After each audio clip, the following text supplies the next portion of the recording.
What's up, everybody? Iceman V2013 on this Tuesday morning out here in Portland, Connecticut. Yes, I'm here. It's very dark and it's very gloomy, but yet again, I'm away from Hartford for at least 3 days. So I want to talk a little bit about some wrestling here today. I got a couple subjects I want to talk about. I want to talk about Alexa Bliss. Um, I want to talk about Samoa Joe, and I also want to talk about the Cruiserweight Championship a little bit. So let's start off with the Cruiserweight title and the championship. We have Neville, who has dominated the Cruiserweights since he has become champion there. I like the fact that he's heel. It fits his look as well. I mean, he's got the look of a heel, so for him to come across as a baby face, even when he was clean shaven and all in all, it just didn't work really. I mean, he was popular, but the WWE just didn't seem to really know where to go with him. So they figured, okay, this guy's got a lot of talent. He's very good in the ring. We need to come up with some idea. So they fitted him in with the cruiserweights and made him become heel.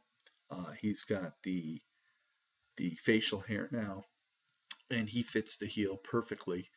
Um, but my question is, why is it Austin Aries constantly going after that title? Now he's lost like on 3 different occasions on TV, and you know why is he still in the running? What is the reason for him to be in the running to still go after the cruiserweight title? That's a question a lot of people were wondering. And they've wrestled many times at house shows as well. So, and Neville's always come out on top. The only way Austin Aries gets a win is if it's by disqualification. So, yeah, that sort of like befuddles me a little bit. Is why lately, and most recently in the WWE, that you can get 3 or 4 shots at a title even after you constantly get beat. And this isn't just with the cruiserweights, it's elsewhere as well. So we saw it with John Cena and AJ Styles. We saw Styles beat Cena cleanly on a number of occasions, and Cena still had a shot at the title and eventually won it. If you face somebody enough times, you're eventually going to get that one win. So nothing taken away from Cena, but it's just like, why did he get another title shot? Realistically, but that's how they did it. Samoa Joe, he was taking a lot of losses to uh, a lot of people. He comes into the WWE as the guy that was gonna, help out Triple H and take down Seth Rollins. He was taking Rollins out on numerous occasions, but when it comes to big matches, Samoa Joe seemed to lose. Um, and he is such a good talent. We've all seen him in Ring of Honor. We've all seen him when he was on TNA, Impact Wrestling, and then he comes to NXT. He wins the NXT title, and then he comes to Monday Night Raw, which whether that was a good fit or not, I'm not sure. I would have rather seen him go to SmackDown because of the lack of superstars there.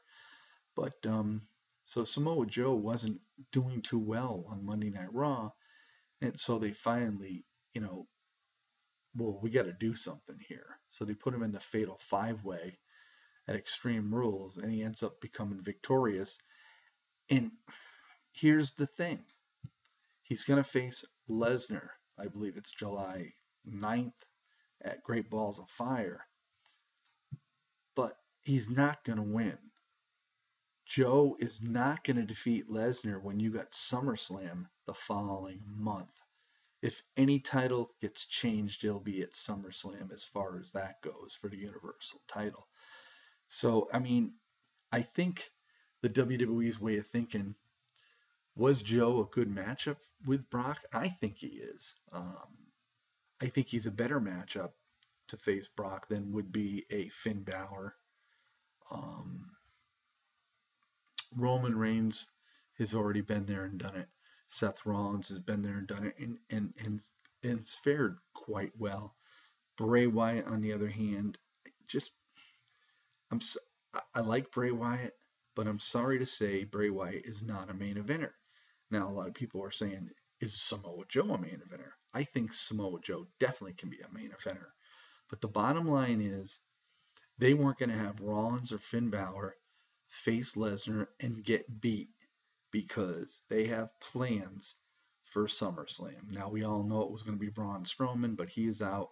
So we'll just see what develops. Is this going to be the end of the feud? Samoa Joe going after Brock Lesnar? If he loses, I don't know, because like I just stated earlier, there's a lot of people that get numerous consecutive title matches, whether they deserve it or not. But in my opinion, I picked Joe to win that fatal five-way. I think it made sense because I think realistically, these two big men, I think Joe will carry this match. Lesnar will win, but Joe will definitely carry this match, and Joe can carry any match with just about anybody, in my opinion. So, okay, let's move on to Alexa Bliss as the Raw Women's Champion. I think when they moved Charlotte to SmackDown, I think they were hoping to, pretty much bolster up the ratings for the show. I'm not a big fan of Charlotte. Yes, she is a great heel. Don't get me wrong. I just think that a lot of her popularity is due to being Ric Flair's daughter. But she does have all the talent in the world. She's earned everything she's gotten. But I think she did all she could do on Raw, so they decided to move her on to SmackDown, and eventually she will be SmackDown Live Women's Champ for sure. But with doing so, they had to come up with an idea who was going to take over her spot on Monday Night Raw. And why not Alexa Bliss? She was a great women's SmackDown champion. Um, she's great on the mic. She's got that little Miss Evil look. And by her going to Raw, it sort of like takes the place of Charlotte. Now, in my eyes, I think Alexa Bliss truly is one of the best heel women they've had in a very long time. I think she's good in all areas, great on the mic. She's a good looker, um, and she can wrestle. And she's just got that evil way about her, much like AJ Lee did when she was there. And I think the WWE has vested a lot of interest and time with her. And I'll be honest with you, I think Charlotte has a competitor there to be the best top woman's heel in the company because I think Alexa Bliss really outshines Charlotte by a lot. And I know a lot of people will disagree with me, but that's my opinion, and that's my opinion only. So yeah, so I love Alexa Bliss as champion, and then when I don't get me wrong, I think the match she had with Bayley Extreme Rules was a very poor laid out match. I think it was too short. Um, they could have done way much better.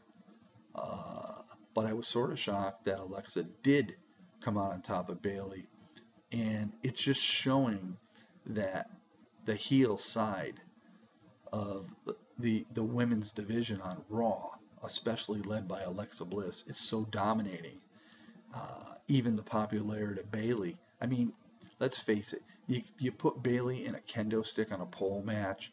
That isn't Bayley's personality, and I think the WWE knew that, so they said to themselves, "Well, we're going to throw her in that match, but we're going to have her lose." So Alexa Bliss retains. Now, I think a title is going to change. It won't be at Great Balls of Fire. I think Alexa Bliss will hold this title until SummerSlam, and then she will end up getting beat by whomever, whether it's Bayley or it could be Nia Jax, or who knows, Mickie James could play a role in all this. And we can't forget about Sasha Banks either. So we'll just have to wait and see. So anyway, those are my thoughts for the day here. Well, at least for now, as I'm out here in Portland visiting while my sister and niece are down in Florida. So enjoy your day, everybody. Peace out. We'll see you next time. This is the one and only the Iceman.